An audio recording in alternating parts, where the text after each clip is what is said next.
बक बक बक बक बक बक बक जामुन तुरा तनी से हमनी के आई टॉप दे बिने चल जाता रे अपनी पर चल जेबे नु तो मुंह आ दे कहीं नहीं मुंह आ दे बोलो का छोड़ दे हे कोरिया के फेर में का पड़ल बड़ी क्या तो जमुनियो तो करिए बा ओकरा फेर में काहे पड़ल बड़ा लो एकरा फेर में मत लाग आओ हमनी के तुरल जाओ ढेपा दे ए या अरे बबुआ चल हमनी के जामुन दे ना दे दे ना दे देबे कि ना ना दे चल दे ना दे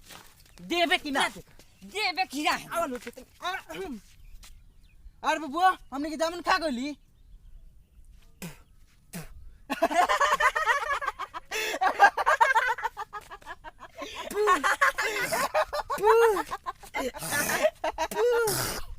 साला कितना गीत बारी बकरी के लेरी उठा के खा गई तो का बकरियों के लेरिया तो जमुनिया खानी भाभी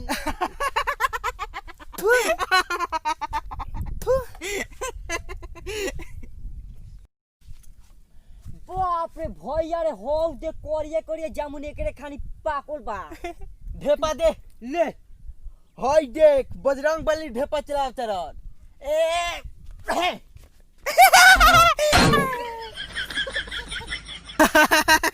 करे लगल है को जामुन लिए 4 गो करे बाबू लगल है ना ऊपरवा से ढेपका गिरला नु हाँ। तो एकदम रूई खानी आके टकाक देने लागल है चोट नहीं के लागल ये तो 4 गो मिनट बा साला यति क के रख देले बा देख हमनी के ढेपा चलाव तनी से नीचे गिरी कपार फूट जाई तब का करी रे का करबे चल ई साला अति कर देल चलो अपने ऊपर बैठ के खाई जाई चले के चल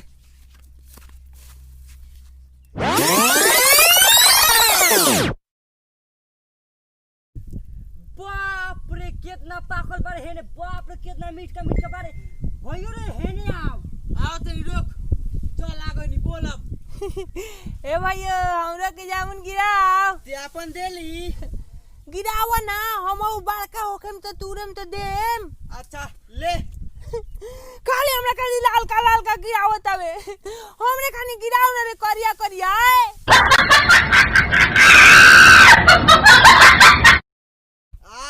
पेट तो भर गइल पार्टनर जामुन खात खात चल नीचे उतरे के आज जो लेले बारी नु हां जो नीमक से खाइल जी आ गाना बजावल जी खूबे नाचल जी ये ए हम नाचे भाई हमरे जामुन देवल नु हां ठीक बा चले के चल गाना लगाओ लो हो जाले बड़े बड़े ढेर हो जाले बड़े बड़े ढेर जब चलेला बिहार वाला से